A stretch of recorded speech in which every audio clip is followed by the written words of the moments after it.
Good morning সবাই চলে এসেছিস তো? আজকের এই ক্লাসটা হচ্ছে জেনারেল নলেজের ক্লাস। পড়ার বাইরে মানে বইয়ের বাইরে তোরা কতটা জ্ঞান রাখিস সেটাই তোদের পরীক্ষা করা হবে। সব রেডি তো? আমাদের সব মুখস্থ, যেটা জিজ্ঞাসা করবেন পটাপট উত্তর দিব।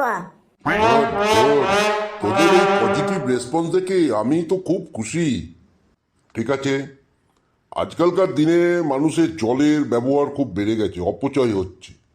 তা তোরা বল, জল বাঁচাতে গেলে মানে জল সাশ্রয় করতে গেলে তোরা কি করবি? হ্যাঁ কেলটে, তুই শুরু কর। স্যার, জলের এক নাম জীবন।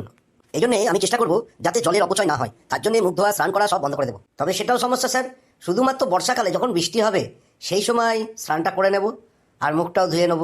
আর খাবারের রান্নাগুলো সব ড্রাই খাবার খাবো আমরা, মানে এই ধরুন স্যার ড্রাই ফ্রুট, তারপর নারকেলের জলটা দিয়ে আমরা মুখটা ধুয়ে নিলাম, অনেকগুলো নারকেল ফাটিয়ে স্নান করে নিলাম। আমি বলবো স্যার, ওই কেলটে কিন্তু ভালো বলতে পারছে না। ঠিক আছে লম্বু, বল। স্যার, সমুদ্রের ধারে বাড়ি বানাবো, ওই সমুদ্রের জলে আমরা সবাই স্নান করব স্যার, কোনো সমস্যা নাই। সমুদ্রের জল দিয়ে রান্না করব, বাকি কাজকর্ম এইগুলো সবই সমুদ্রের জলে হয়ে যাবে স্যার। এই তো স্যার, কিছুদিন আগে আমার এক বন্ধু জল বাঁচাতে গিয়া ওরা সবাই মিলে গোয়া চলে গিয়েছিল, কি না বর্ষাকালে গোয়াতে স্নান করে আসবে, সারা বছর আর করবে না। কারণ সমুদ্রের ধারে তো সবাই বাড়ি বানাতে পারে না, ওই জন্যে ওরা গোয়াতে চলে যায়, ওইখান থেকে স্নান দান করে চলে আসে। রিকি, তুই বাবা বলতো, এরা সব গন্ডমূর্খ, মানে এদের মাথায় কিচ্ছু নেই। স্যার, আমরা চেষ্টা করব বর্ষাকালের জল একটা ড্রামের মধ্যে বা একটা গর্তের মধ্যে একটা পুকুর বানিয়ে এগুলো সঞ্চয় করে রাখা। ওই জল আমরা রিইউজ করব, অযথা অপচয় করব না। গুড, অনেকটা হয়েছে। ঠিক আছে, হ্যাঁ সবসময় জল সঞ্চয় করার চেষ্টা করতে হবে, অযথা জল অপচয় করলে হবে না। হ্যাঁ ঠিক আছে। আচ্ছা বল তো, আমাদের এখানে চাল সবচেয়ে বেশি কোথায় পাওয়া যায়? হ্যাঁ ফেচু, প্যাক প্যাক করে আমার দিকে তাকিয়ে থাকিস না বাবা, বলা শুরু কর তুই। স্যার, চাল চাল হ্যাঁ, তোর কি এখনো সন্দেহ আছে আমি চাল ছাড়া অন্য কিছু বলেছি? স্যার, চাল পাওয়া যায় ওই কেলটুর বাবার দাদার দোকানে। কেলটুর বাবার দাদার দোকানের পাশে একটা স্যার ঘর আছে, স্টোর।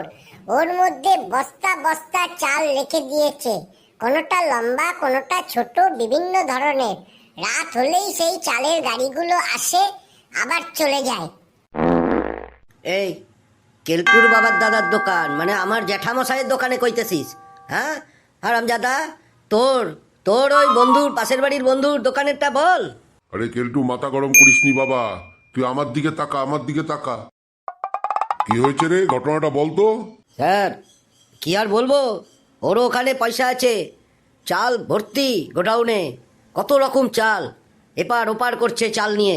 কি সাংঘাতিক ব্যাপার, কোনো গুনতি নেই, অগুন্তি বস্তা। তবে এটা ঠিক, আমরা গেলে কিছু চাল দেয়। না না স্যার, ওইটা তো ওদের ব্যবসার চাল, ওরা কিনে আনে। হ্যাঁ, আমি কি বলেছি কিনে আনে না? আর আমার জ্যাঠা কি কিনে আনে না?